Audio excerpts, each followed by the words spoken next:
Hi, I'm Scott Lucas. I'm a professor here at the University of Birmingham. Today is Wednesday, January 16th, 2019, and nothing has changed in Brexit Britain. Absolutely nothing. Now that might seem a strange statement, given Tuesday's drama in the House of Commons. The government's withdrawal bill to leave the European Union lost by a majority of 230. That's not just a loss, it was shot, stabbed, buried, and burnt. The largest defeat for a government since 1924. It's been announced that today, Theresa May, the Prime Minister, will face a vote of confidence in her government. But you know what? Tomorrow, Theresa May will still be Prime Minister, having won the vote of confidence, and the government's withdrawal plan wasn't going to pass anyway. We've known that for weeks. So we were in limbo last week, we're in limbo today, and we'll be in limbo next week. But what does that mean? Permanent muddle? No, because what we can figure out is the way forward from here.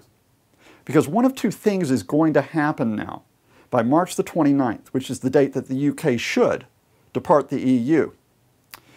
The first of those alternatives is a no deal, where the UK crashes out, and the second is an extension of Article 50, which triggers the withdrawal to say, all right, let's hold off on this for a few months. Now that first option, the no deal, let me explain to you why it's not inevitable, despite your fellows like Boris Johnson and Jacob Rees-Mogg saying now, oh, it'll be paradise and streets of gold. It won't. No deal means a 9% drop in British GDP relatively in forthcoming years. That isn't quite recession necessarily, but it's very close to it. It puts us at the bottom of growth in the international community. Now, there are some out there like Mr. Rees-Mogg and Mr. Johnson who will say, oh, but you can trade on World Trade Organization rules in terms of trade and everything will be fine. No, it won't. Trading arrangements haven't been established.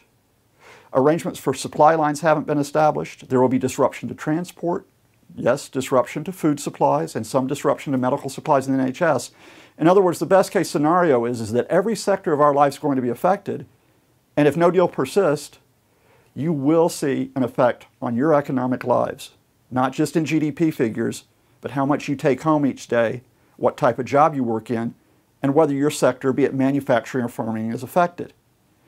Now, it's because of that that no deal is opposed not only by a majority of MPs, but by manufacturers, by farmers, by most businesses, and almost all economists in the UK. This isn't Project Fear, but Project Reality. But what's the alternative? You see, we're not going to have a plan by March 29th. The government's not going to magically whip up something with cross-party talks in the space of 10 weeks, having effectively spent 30 months getting us to this position. And even if that plan came forward on the Irish border, on a customs union, on the legal position, the European Union has said, no, we've already negotiated the plan with you. We're not reopening talks on a completely new agreement. So the alternative has to be the second scenario, that on March the 29th, the UK doesn't leave the European Union. There will be an extension.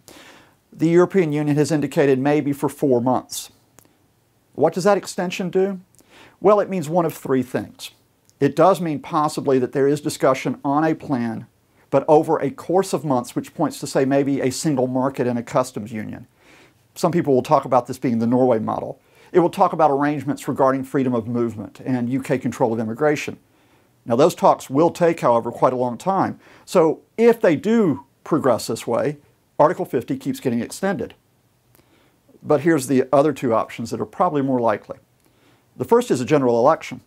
The Labour Party will hope it can win the general election. It can form a new government. But, of course, you and I both realize that that doesn't make Brexit go away. The Labour Party simply inherits the task of trying to figure out something which is supposedly fulfilling the will of the people, even though that's more of a distracting phrase than an expression of reality. Well, what's the other scenario? It's the second referendum. Whether it's an alternative Conservative government with Mr. Johnson, Mr. Rees-Mogg, and the hard Brexiteers, whether it's Labour that takes over the reins, the sheer impossibility of getting a sensible relationship with the EU, which has always been the folly of this blind jump into Brexit, as that dawns, the only option probably is a second referendum. And yes, that probably means that the choice between leave and remain says, do you really want to go into the abyss? Or do you want to wind this all back and stay in the European Union? Well, that's down the road, of course. But in the next few days, nothing's changed. We're all in limbo. Have a nice day. I'm Scott Lucas. Thanks for listening.